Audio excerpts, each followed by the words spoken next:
good day. This is Greg Lewis, City Manager of Lebanon. We're here today at our year-end show, and we want to wish you, first of all, a happy and joyous holiday.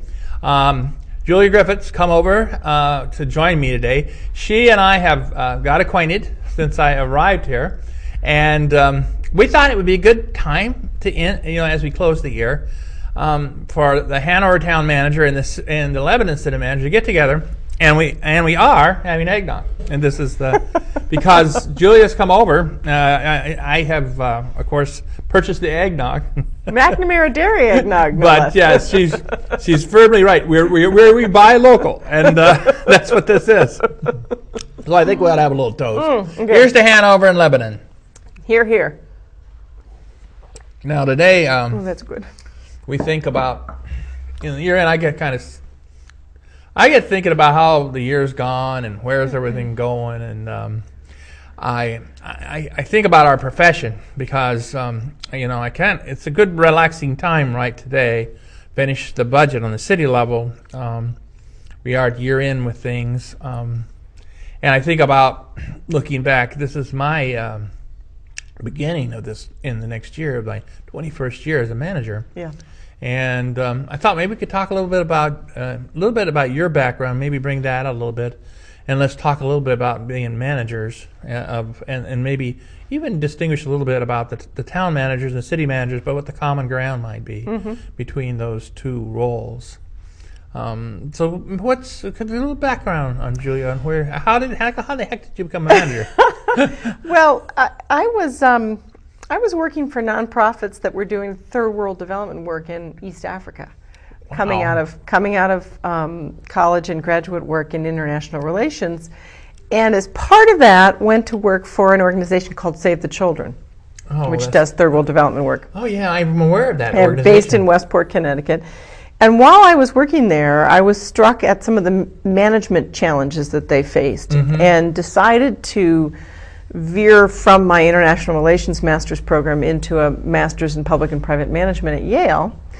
And while I was doing that work, one of the faculty members that I was studying with was doing consulting for the city of New York, and enlisted some of his graduate students to help him with this consulting. And so I cut my teeth on municipal work doing a study of sanitation, the New York City Sanitation Department. Nice. That's pretty interesting to go from Save the Children to sanitation in New York City. And they were considering transitioning from a 3-man operated truck to a 2-man operated truck to save money.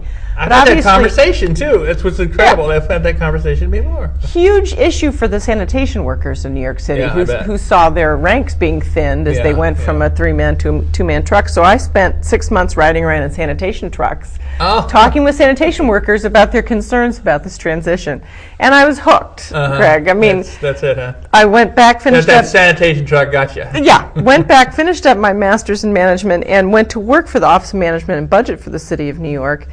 And after a year, had the opportunity to move to Los Angeles and go to work for the city manager's office for the city of Santa Monica. Oh, that's nice. And it was working in a city manager's office as opposed to working for a strong mayor form of government like New York City, where I realized I had found my calling. Yes. And so worked for Santa Monica for 5 years as an assistant to the city manager, and then moved to Concord and up to Hanover. Well, so you came from California, then to Concord, because I know you were a manager at Concord. I was the manager. Were you there? I came as the assistant city manager back in 1990, and because John and I had lived in California for 5 years in LA, but we missed New England. We both grew up in New England, and so when the Concord assistant city manager's position became open, I applied for it, and lo and behold, was offered the job. And about 18 months after I moved and took the assistant's job, the city council in Concord asked my boss, then city manager Jim Smith, to leave. And they let me try the position as an acting for a year. And it came much sooner than I would have planned for myself. Yeah. I think I wanted to be an assistant city manager for 5 or 6 years before having to face the whole enchilada there at the desk. But there it was, and of course it was in the midst of the last big recession that hit New Hampshire. Really tough time. I mean, the issues we're dealing with now in budget cutting harkens back to what I had to do as manager in cutting the budget to help get Concord through that recession.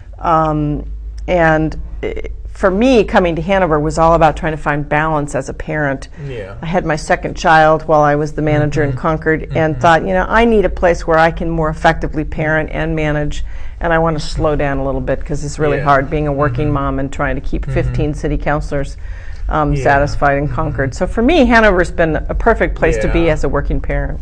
Well, that's lovely, and because the quality of life, and when I go to Hanover, every time I go, the high quality of life, just the feeling I get about being in Hanover is such a wonderful feeling. I could see why that'd be a very attractive place and for balance, and because I think there's important things in life, and then there's important things in life, and having opportunity for your family and having that balance.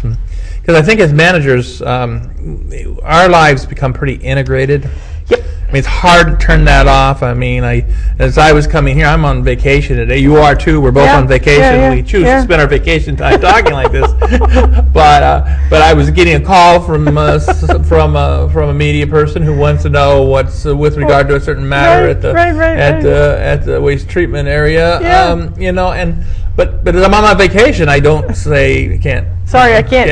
I'll talk to you in 10 days. Can't do it. And, there's those crazy commercials that some of the political campaigns run about what are you able to answer that phone at 3 a.m? It's just like, how many have you got calls at 3 a.m? Oh, I can remember getting a call. I had literally just come home from having given birth to my son Christopher and it was technically on leave from Concord when a call came in with a gentleman who was just furious about the condition of a roadway paving project. And here I am, have just come from the hospital with a newborn, and I'm fielding a call while holding this crying infant. So we're on call all the time, and you have to as a manager, you have to like being fully engaged in your community, because if you don't, it's definitely not a good profession for folks who want to be able to turn it all off at 5 or 6 and close the door. And be within yourself, the confidence of yourself, that you are basically self-managing, self-directing, because that's how you handle things from moment to moment. You're living in the moment. You're dealing with what the moment it presents you, whether you're in a town or a city, and that you have to address it in that way. Absolutely, and I also think it's important that as a manager we're accessible to our citizens. And one of the reasons I've enjoyed working for a community the size of Hanover is that it's smaller than Concord was. Yes. And it's very easy for me to be accessible. If you like being accessible, working in a smaller community facilitates that, and folks appreciate that you're there.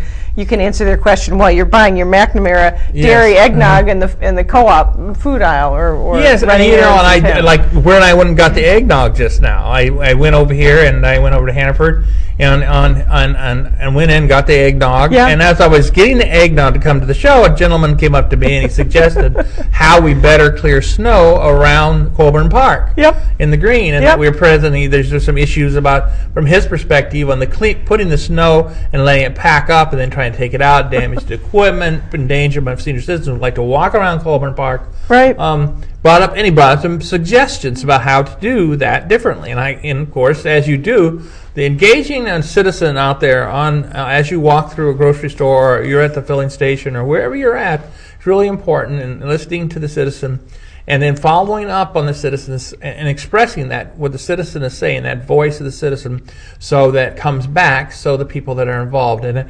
And I think it's, and our size as a community of Lebanon in Hanover, it really is a good opportunity for a manager who would want to be able to do that versus a larger area. I have worked as a professional in large metro areas, most times as a municipal attorney in those days. But it was hard because it was so, when you're in Minneapolis, St. Paul, or in Denver. It's a big megalopolis. It's a big place, and you don't have that personal touch.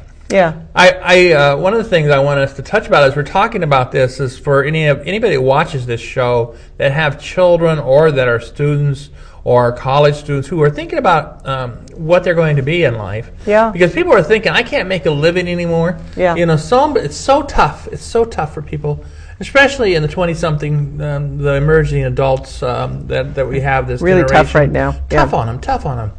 But I always think that like you were describing how you got into being a manager, I always think there is opportunity here.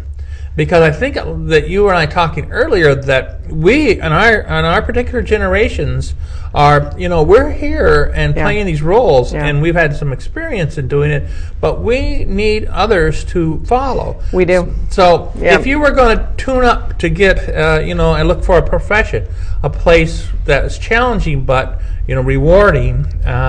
Being a manager would be, I think, a really something you should carefully consider. And I mean, the thing that and I often have this conversation with Dartmouth students.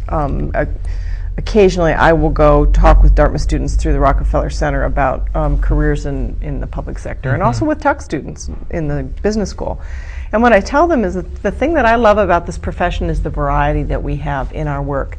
I can go from dealing with a significant wastewater issue in the morning to a police labor issue over lunch to, go to a meeting of the Howe Library Corporation to talk about a fundraising event that they're planning in the afternoon.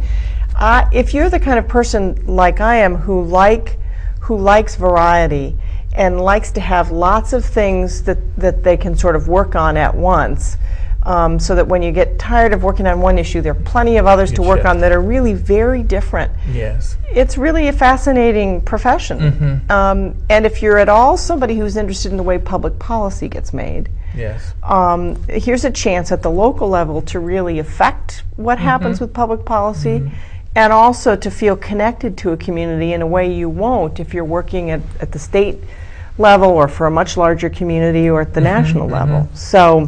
And you can make a difference here because, as we always say, we talk about a small group of people can move the world. And a small group of people in the management profession at the local government level can have a great effect by being good servants and helping and assisting people that are elected in their offices to help carry out what they can. They have the preferred future in their minds of what their community should be, and we can help them that. And then the individual service. I think the individual being an individual service is important. A life of service is a great life.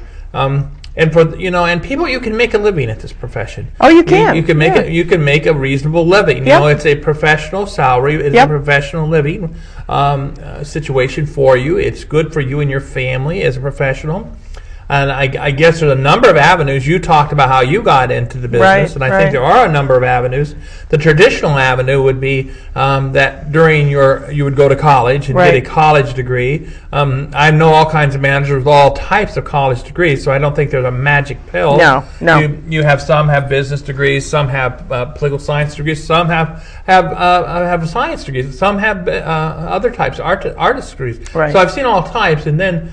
As they learn and maybe interning or becoming involved in your local government, seeking and coming to local government events or activities, even while you're a college student, applying to be part of a local government group of volunteers is a really great thing. I did an internship when I was in college with the city of New Haven in the Office of Downtown and Development, and they didn't have kids coming to them to ask if they had summer jobs. I was interested in public policy. I sought them out, and they cobbled together a little bit of money to pay me so I could spend 3 months just understanding what they did in their department.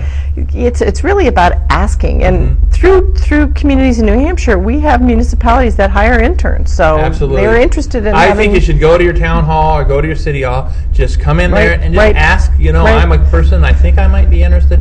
What's possible, and our people that work in the town halls or the city halls are very friendly, and they will help direct you, give you suggestions. I talk to people all the time. I'm sure you talk to people all the time.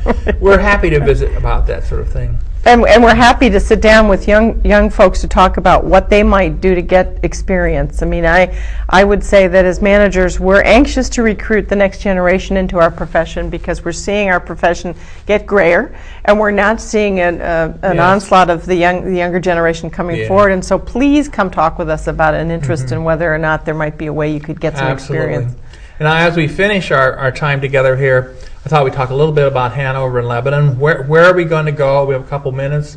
Kind of from your perspective in terms of our part of the state. What do you think is on the horizon for us as we go into 2012? Lots of regional planning opportunities, Greg. I mean, obviously, Lebanon is experiencing its own growth. We see the growth and development that tends to happen with Dartmouth College. But in terms of infrastructure, in terms of transportation, in terms of wastewater and water treatment, lots of opportunities to partner, and we do on a regular basis. Our staff work with each other all of the time at the sort of staff level on issues of mutual interest and concern. I don't know if people realize how much we do, but there is a great deal of that, as you said. Yep. The infrastructure is an important piece. You know, when I look at our worlds and our cities and our towns, and we'll have to come back together again and talk more about the differences between the two. But there's a lot of similarities. To me, the core thing about a city is its infrastructure. Right. The next core thing is about the people here in the city. Right. And if we can capture and bring about better futures with regard to the infrastructure we have, and then the relationships between our people, right, and engagement with citizens in this respectful, civil way that we need to do things. I think that's where our future is. I second the regional approach that we need. There's so many things we can do. Yep. It's critical we do it together. Nobody else is going to do it for us. Nope. The state is not going to do it for us. The federal is not going to do it for us. It's only we that live in the Upper Valley in Hanover and Lebanon that will be doing this together. And I look forward to it. One of my 20. Well, here, I'll give you my resolution. You can close with yours. Okay. My 2012 resolution is to join the regional leadership circle in the Upper Valley. Yep. Well, and mine is to try and figure out where the state budget is going and how can we predict what we're looking at in the future as communities relative to the impact of the state economy. I think this next year things are going to come sharply into focus in terms of where we're headed, and that's going to be helpful for all of us in terms of advanced planning. Yeah. As you see, it was a close today. I want to thank Julia for coming over and joining the show. It's a delight to be next door to Hanover, and Lebanon appreciates Hanover.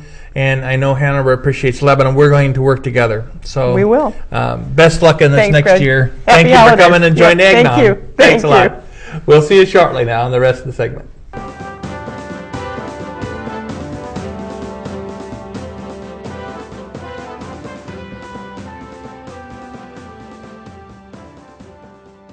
Welcome back to our second segment. This has been a great day. It was nice to have Julie over from Hanover. We're going to be working closely with her this coming year. Last night was our budget setting. Our city council gave its policy direction.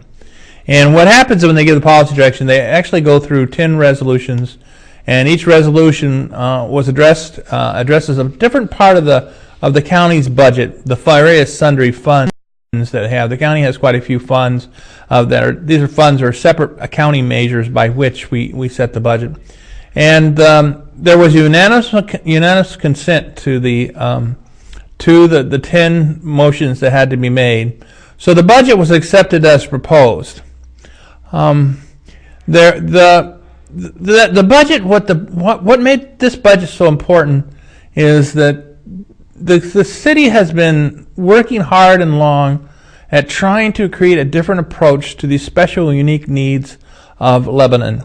And that special and unique needs evolve around, we want to have a preferred future that will meet the needs of the residents of Lebanon.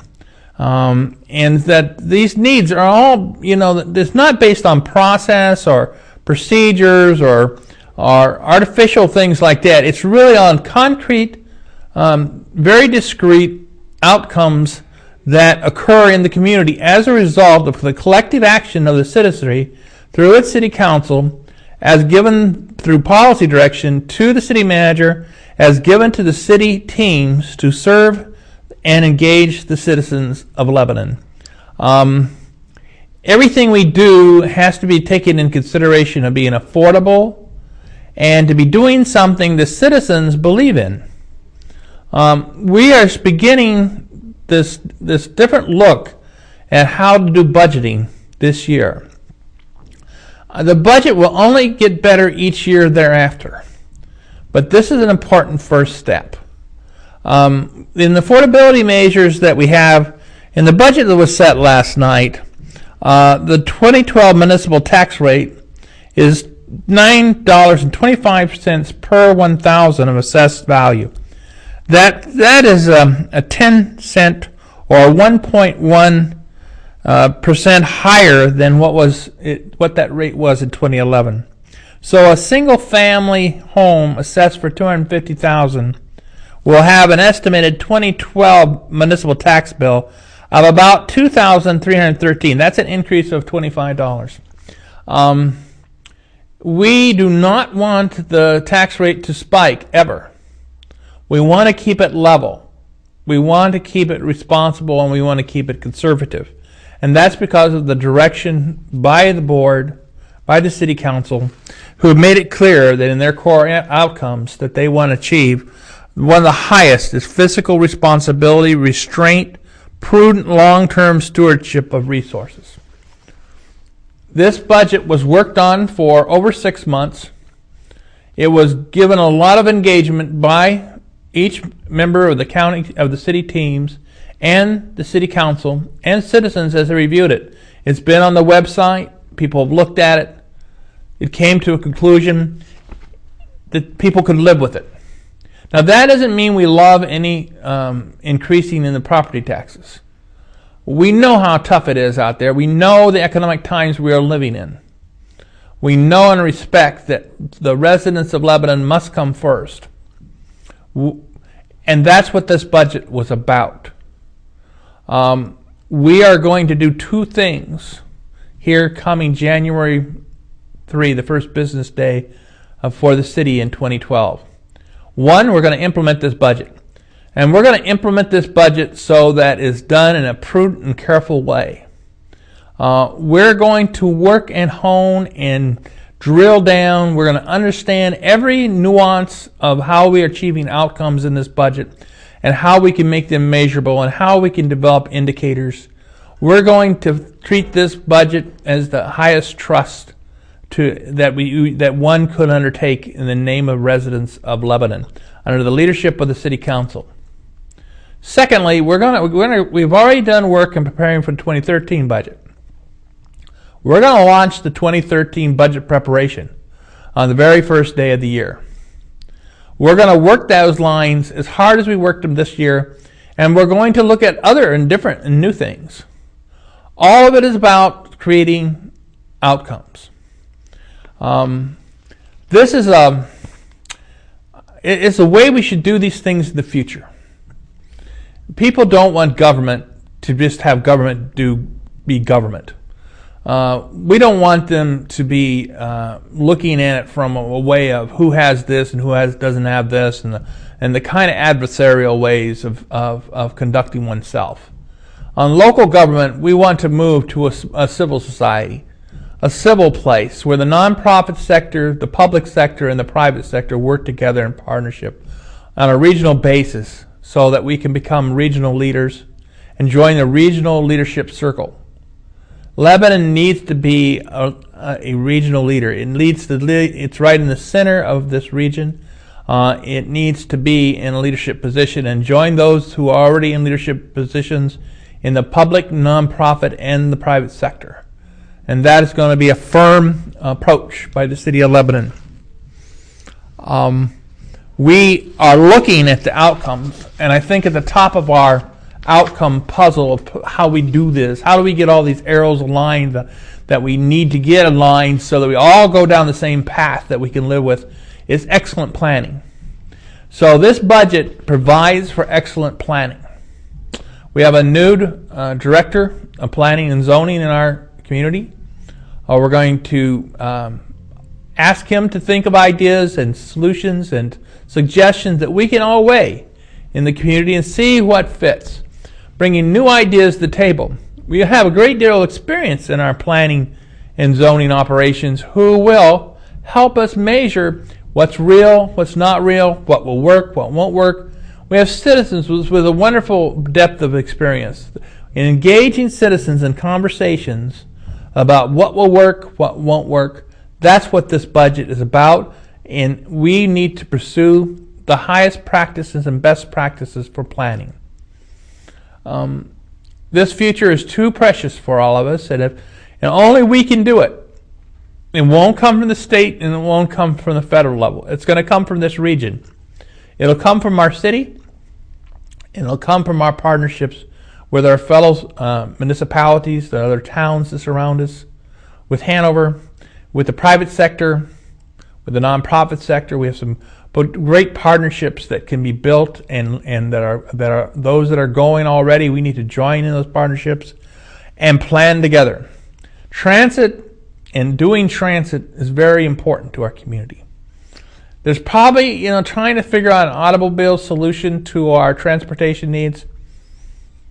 Maybe, that's just that's a situation that the time has kind of passed us by, and we're going to have to look at how we do transit and how we do it presently. How should we do it differently? How can we do it together? That's very important. The paths we utilize in our community so that we can achieve economic vital community, we need to look at those paths, those highways, those roads, those trails, to move persons and properties back and forth within a community, both locally within the city and within the region, requires us to have a system of transportation to have economic vitality. That's an outcome we're firmly committed to. We want to make sure we know that no person is going to be left behind in the city of Lebanon, ever. We want self-sufficient families, individuals. We want to empower them. We want to help them, provide them the opportunities where they can provide their own direction and assistance, and we need to give them a hand up. These times are tough, and we need to have just appeal to the highest humane values we have. We want this community to be safe and secure. So you'll see that in our budget that's been passed, it invested a great deal in public safety. Public safety is kind of the root cause of success, because if you feel yourself to be secure and safety, you can engage in the kind of life's activities. You can do it full throttle, and with a lot of certainty that you will be in a proper and safe condition as you do it.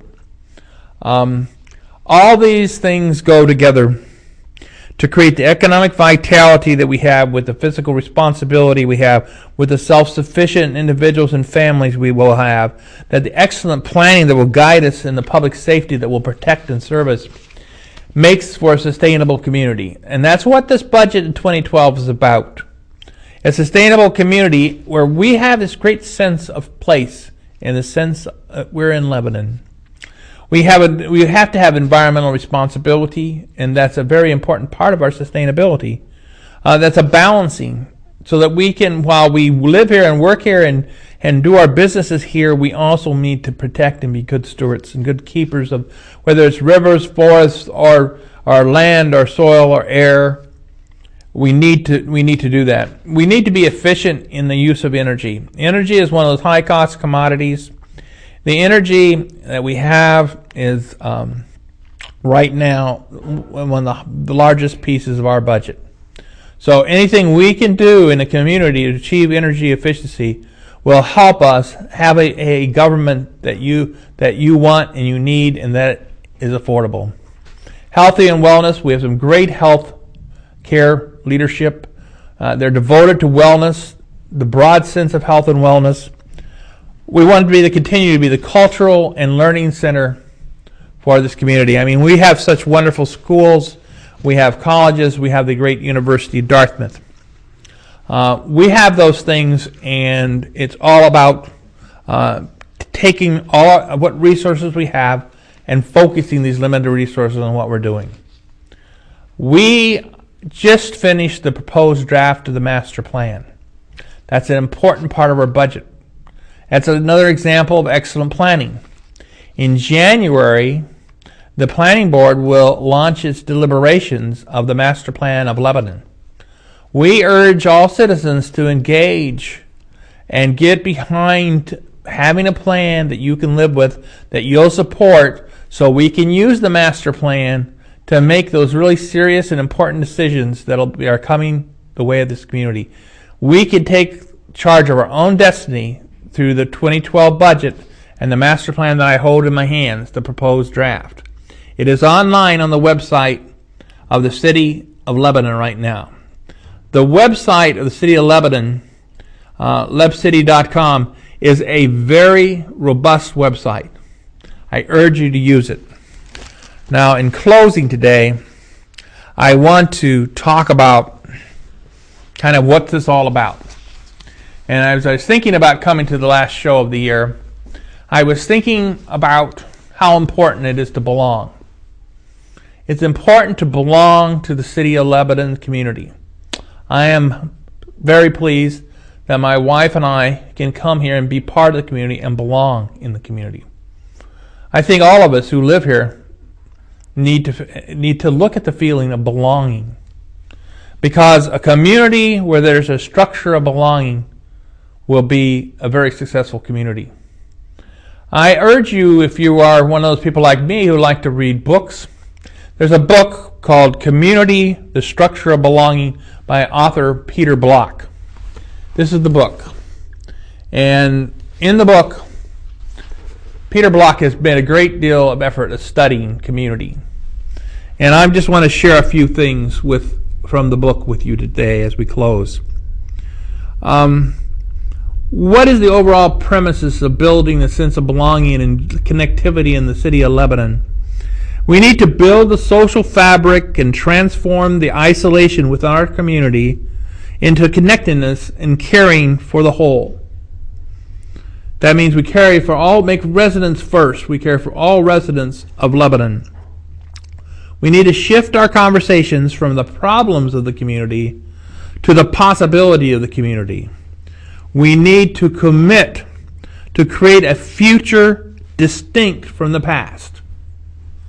We need to have the social fabric that needs to be mended, created one room at a time in conversations.